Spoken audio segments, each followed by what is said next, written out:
You can blame the coaches or the depth chart, but until you look in the mirror and realize that you have to change something, then nothing will change. And in this video, I will be talking about how I went from a bench warmer to a starter in less than 6 months. After my very dominant senior football season in high school, I ended up winning the MVP trophy. I was that guy on offense, defense, and special teams. And a couple months after that, I ended up committing D3 to McDaniel College. After me having that great season, I felt like I had everything in the bag, but I didn't. And because of that mentality, I didn't do nothing in the offseason to transition myself from going to high school to college ball. And because of that lack of hard work, I ended up going from a 195-pound outside linebacker to a 240-pound middle linebacker. And to put it in perspective, I'm only 5'10", so I was pretty chunky. I could tell they was pretty disappointed. I was slow, I was out of shape, and I only knew the playbook a little bit. But in my eyes, I didn't see myself doing anything wrong because I didn't look in the mirror. I always thought I was doing what I had to do and the coaches just weren't looking at me. But in reality, I wasn't giving them anything to look at. And because of that, during the end of fall season, I ended up being on the bottom of the linebacker depth chart. And I soon realized that just because I was the MVP on my high school team doesn't mean that everybody else on my college team weren't. Because when you get to college, everybody on that team was that guy in high school, was that guy in their hometown, was that guy in their conference, and probably the team MVP as well. So I knew I had to do anything to stand out to get playing time, so that lit a fire in me. And when week 1 came, that was the first time in my life where I didn't play a football game, not one snap at all. I didn't play a snap on special teams or defense, and that was even more fuel to the fire. And then the next week, we had our first away game, and I didn't even make the travel list. And that's when I came to the realization that the coaches are doing everything they could, but I'm not. And because of that, I knew I had to work harder than ever. Many people might see scout team as something bad, but I took my opportunity when I could. And on scout team, I was playing linebacker, I was playing edge, I was playing D tackle. I was just trying to show the coaches that I'm very versatile.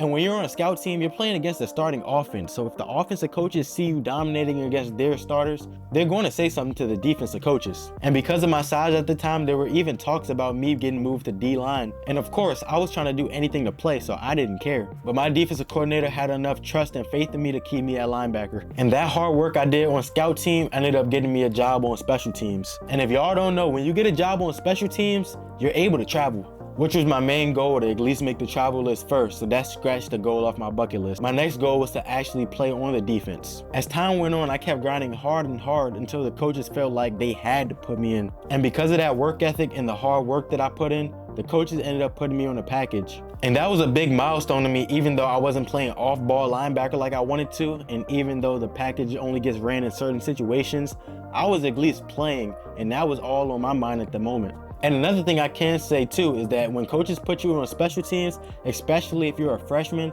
they just want to see if you can hit, if you can run, and if you can play with them guys at that level.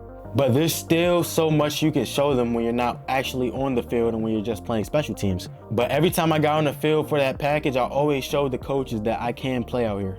As weeks went by, I was still the starter in that package, but I was still low on the linebacker depth chart. But I knew we was approaching our first overnight game playing against Salisbury University. And Salisbury has a very run-heavy offense. And because of me gaining weight and the coaches seeing me as a middle linebacker at that point and not an outside linebacker no more, I knew that I can help them in that game. So during that week leading up to the game, I went up to the coach's office and talked to the linebacker coach and the defensive coordinator, and I was telling them that I can be very beneficial to the game, especially because I gained weight and they see me as a run stopper and we're playing against a run heavy team. So I knew that I can be very impactful to that game. And it didn't take much convincing because the coaches seen the hard work that I've been putting in day by day and week by week prior to that. So the coaches told me they were going to give me a shot. And during that game before halftime, despite me being very low on the linebacker depth chart still, when the first string came out, the coaches ended up putting me in right after. And because of the work ethic and the hard work I had, I was prepared for that opportunity. And I balled out and showed the coaches that I can really play, I can hang, and that I'm just good at football. And after that, the coach called me into their office the next week and asked if I know how to cover. And like I said, I used to be an outside linebacker, so of course I know how to cover. And even if I didn't know how to cover, like I said, I still wanted to do anything to play, so I still would have said yeah. And after I said that, they told me I was going to be the second string outside linebacker from now on because the first string got hurt and they moved the second string to first. And later on in this season, I ended up getting real rotational reps. Despite me checking off all the goals in my checklist, there was still one goal left, and that was to become a starter. So as the season ended, I knew what was expected from me coming into the offseason. I worked my behind off, I dove into the playbook hard, and I lifted my behind off as well. And because of all that work, I ended up coming in the spring ball being 220 pounds, which the coaches noticed and loved very quickly. But when spring ball approaches, grades start to approach as well. And that's when some players start having study hall while we're practicing in the mornings. And the starting outside linebacker ended up being one of them.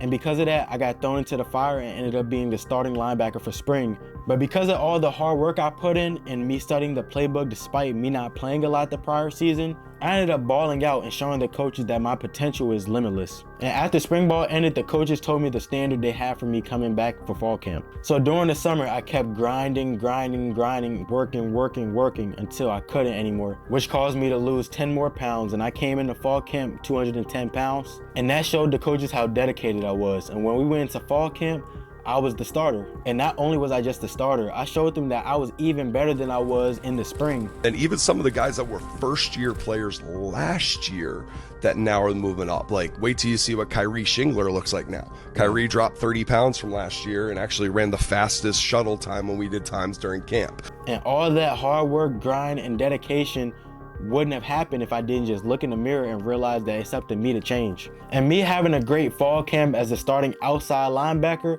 ended up leading me to start my first ever college football game against Catholic University week 1. And my hard work and ethic led me to start every game after that as well. And like I said, that would have never happened if I kept blaming everybody else and making excuses instead of just looking in the mirror and realizing that it was me the whole time. And now I put myself at a higher standard and believe that I didn't play the best football I could have played this past season. But still, the jump from my freshman season to this past season was an improvement. So I know what's expected to me and I'm ready to dominate this upcoming season as a junior. But if you like this video and want to see more content like this, make sure you like and subscribe. ATG up next, activist gang. Peace.